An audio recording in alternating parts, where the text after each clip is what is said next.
Half a month after the incident at Garrelia Fortress, a sense of lingering unease still hung over the Empire.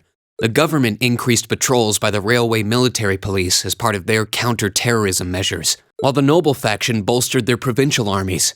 There were even rumors that they'd hired several Jaeger corps. At the center of everything was the Imperial Liberation Front. They had allied with a terrorist group from the Republic of Calvert to attack the trade conference in Crossbell, and as we'd seen firsthand, had attacked Garrelia Fortress in an attempt to fire the 2 railway guns stationed there. They'd made it abundantly clear that they were no mere insurgents. These were dangerous people we were dealing with. And following their attempts to target Chancellor Osborne and the Reformist faction, rumors started to spread of a possible connection between the Imperial Liberation Front and the noble faction itself. Meanwhile, new information was filtering in from Crossbell that surprised us all. During the conference, one of the representatives of Crossbell's state government made the daring declaration that Crossbell would soon declare its independence, breaking free from its neighbors Calvert and Erebonia. To no one's surprise, both the Imperial government and the noble faction dismissed it as nothing more than delusional raving. But one thing was clear: that declaration only served to increase the tension in Erebonia and across the continent.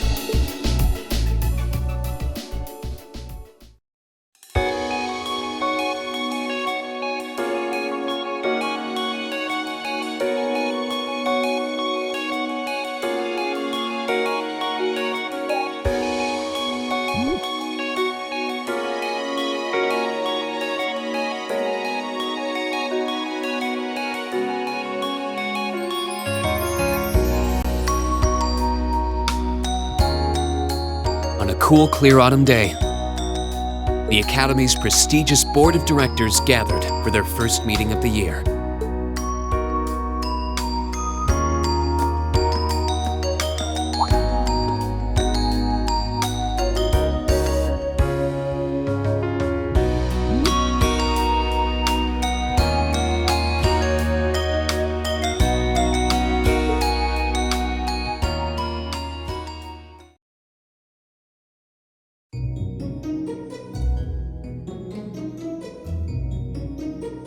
And that concludes my biannual report.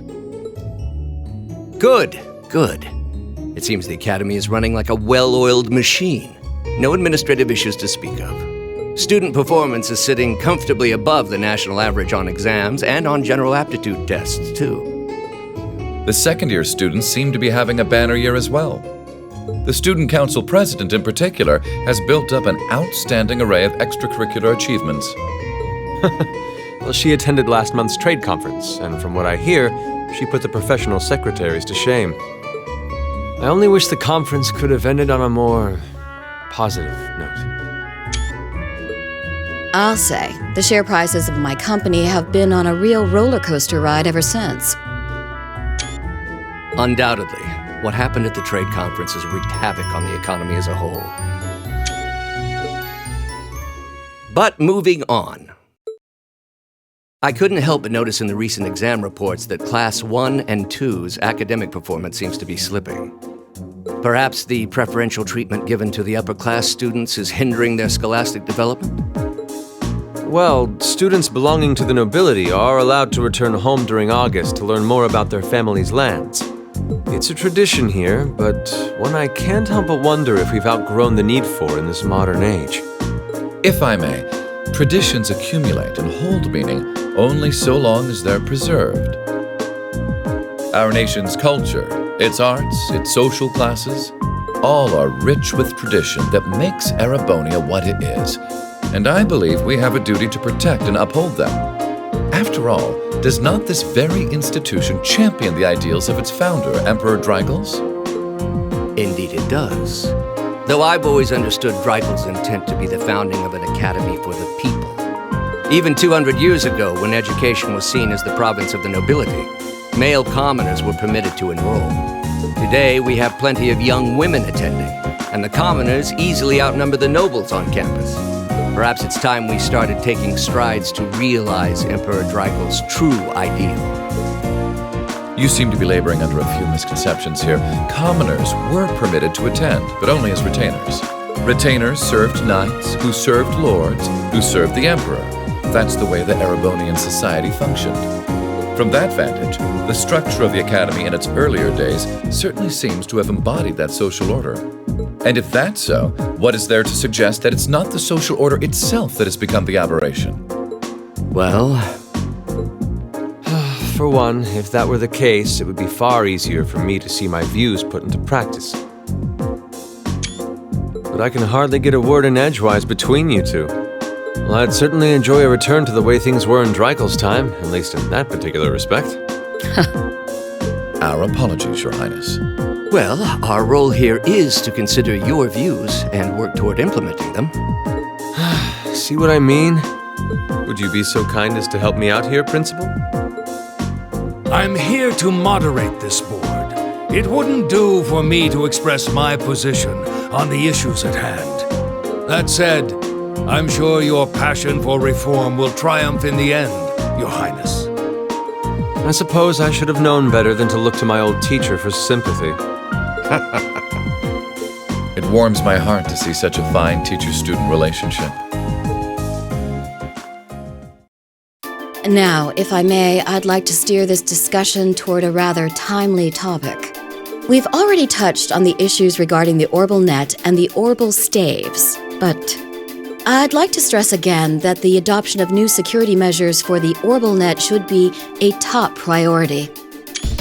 Well, I'm certainly inclined to agree. But we'll have to rely on the Foundation directly, as things are looking a little shaky with the IBC. You can leave that to me. The other matter I'd like to review is the use of the Orbal Staves and the Arcus units. Or more specifically, we need to talk about how Class 7 should operate from here on out.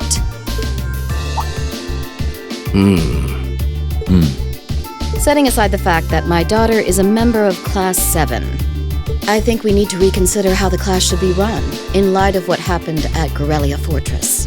While it certainly proved an excellent chance to see what the Arcus units are capable of, I have serious doubts about whether we should carry on with these field studies, given the current political climate. It would be difficult to do so, I admit. With the terrorists at large and the problems in Crossbell unresolved, these are uncertain times. At the very least, I believe it may be in the class's best interest to cancel this month's field study. We could always resume them once the terrorists have been arrested and the situation in Crossbell calms down.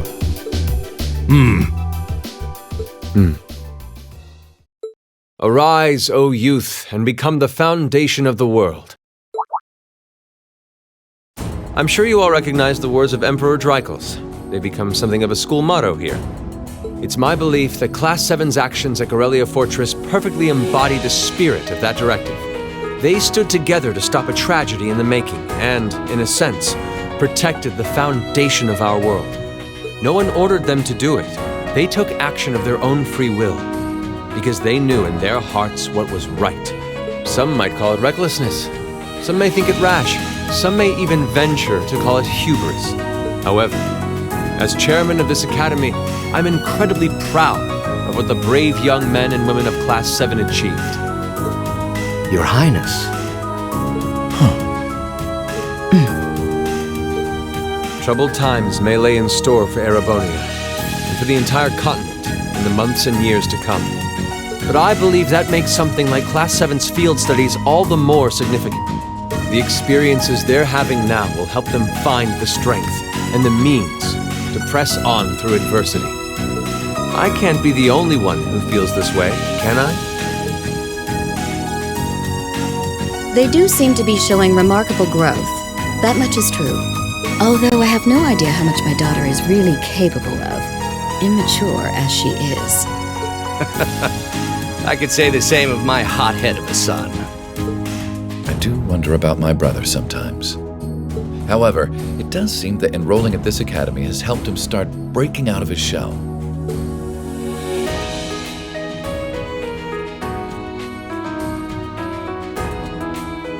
With the Academy Festival coming next month, we hadn't even planned a field study. So the issue at hand is just whether to hold a field study at the end of this month or not. I'd like to ask those in favor of going ahead with this month's field study to please raise their hands.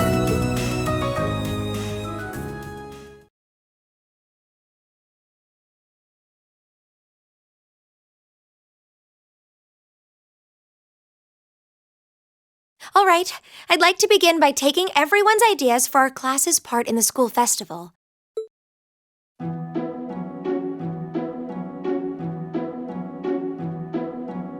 The festival will run for 2 days next month, the 23rd and the 24th. Equipment setup and the other preparatory work will begin in the afternoon 2 days before the start of the festival. But there's a lot of preparation needed before we get to that point, and the sooner we get that underway, the better. That's all the more reason to figure out what exactly we want to do.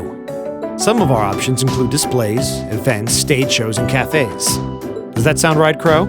Yeah, though no class I know would settle for just some simple display. I mean, come on, no one ever said, "Boy, we better rush to get in the line for that display." Well, either way, I'd like to start by soliciting some ideas from all of you. We're just brainstorming right now, so feel free to say whatever comes to mind.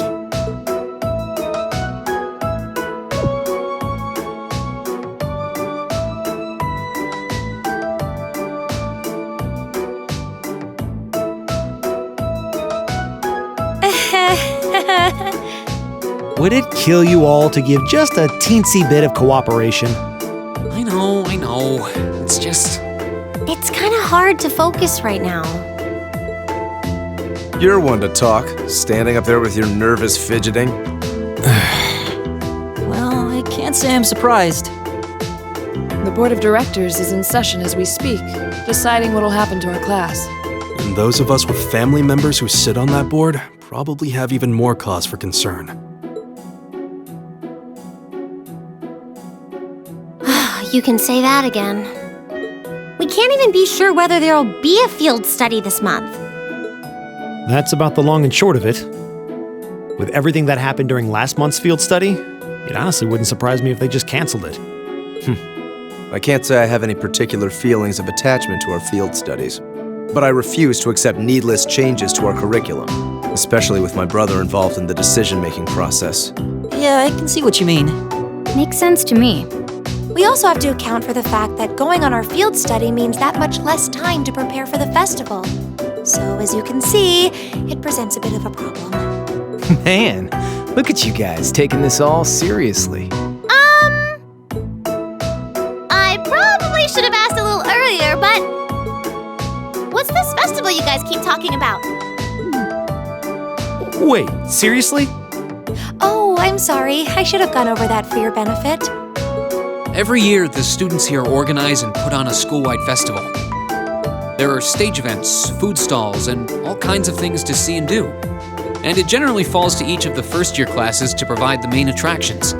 Yeah, participating is optional for the second years, since by this point they're usually focusing on their future careers. Oh, and each of the clubs generally get involved too. Huh, that sounds fun. In that case, we have to do something. We can't just let the other classes roll over us because we're small. You say that, but I've already had one of the girls from Class 1 bluster up to me declaring that this time victory will be all ours. What? It must have been Ferris. That sounds exactly like something she'd say. Well, Class 1 does seem to have had it in for us ever since the midterm results were announced. If it's all the same, I'd rather not see the House of High Arms claim yet another nominal victory. But we need to account for the fact that our class is markedly smaller than theirs is. That's certainly true. It'd help if we at least knew what the other classes are doing.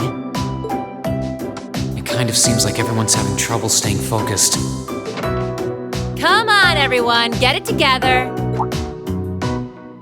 Instructor Sarah? Isn't this a self-study period? Oh, it was. But I thought you all might like to know that the Board of Directors meeting just adjourned a few minutes ago.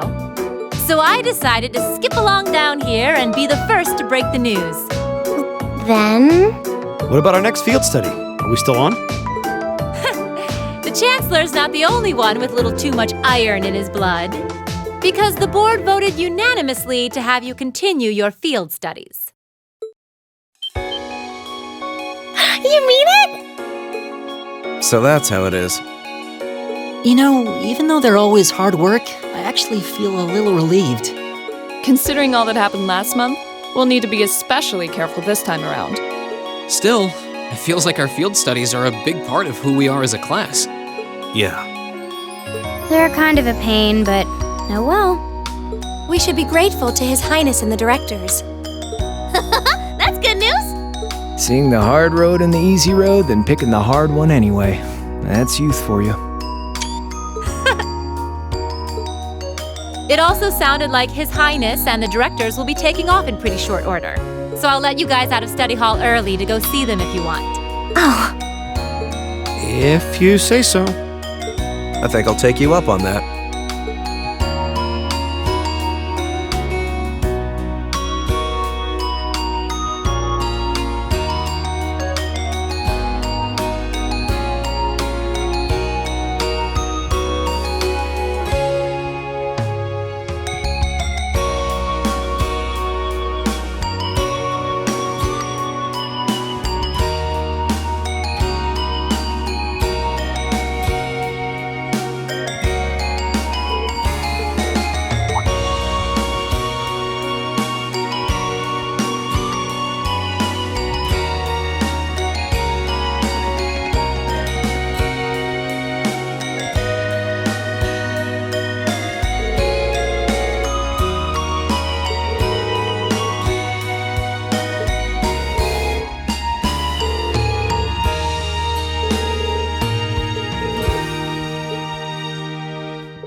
Still, I wasn't expecting to find myself indebted to you again so soon. Without your intervention, the Chancellor and I would have met our maker in Crossbell. Don't mention it. We're just relieved you're all okay, Your Highness. indeed. I'm glad you were able to focus on making a positive contribution at the conference. I wish I could tell you that's exactly what I did. I could scarcely find a place to chime in once the Chancellor and the Republic's President got going. Though the Mayor of Crossbell managed to dumbfound even them. I presume you're referring to his proposal for Crossbell's independence? Hard to believe it could actually happen. Well, as long as both Erebonia and Calvard refuse to accept it, the likelihood of it actually happening is incredibly low. Still, they're planning to hold a referendum on the issue to see if the population is in favor of it. So there'll be plenty more chances for disputes to break out over the issue. Well, neither of them want to lose all that sweet tax revenue from Crossbell. Half of it flows into the provinces too, so fat chance the noble faction's gonna take that lying down. Milliam. I swear, this kid has all the delicacy of a rock to the face. So you're Milliam, are you? Your name seems to have come up with increasing frequency lately. Well, I was hoping for a chance to see the famous Eric Getlam in action, though. Oh, sure thing. Come on, Lamb! Whoa there. Cool your jets. I'm not sure this is the best place to call out Eric Getlam. Just a hunch. Lame. Objection overruled. That could have gotten messy. Honestly, it would save us all a lot of trouble if you could just refrain from saying whatever pops into your mind, too. Lame. Oh, who might you be? Say, are you from the Vander family? The one who serves as the prince's bodyguard? Oh, did Neidhart mention me?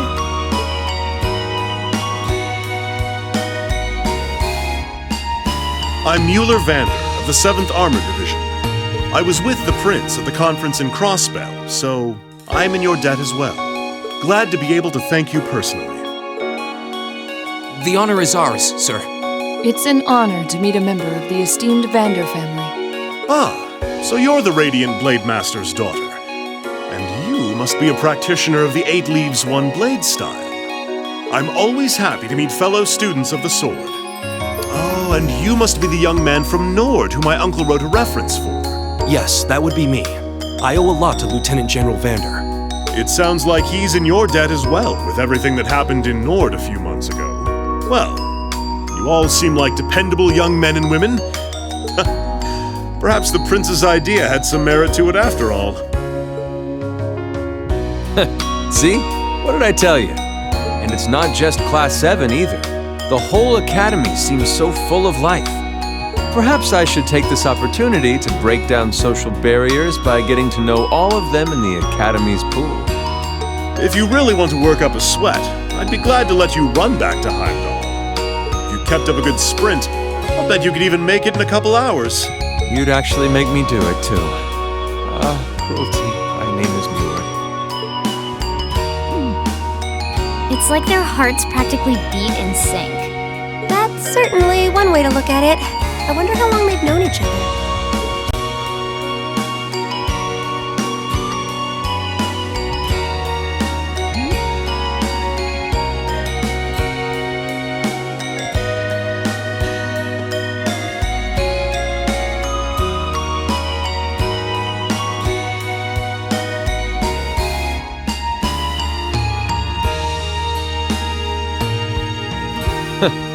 Well then, I bid you all a fond farewell. I hope we have the chance to meet again soon.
catch.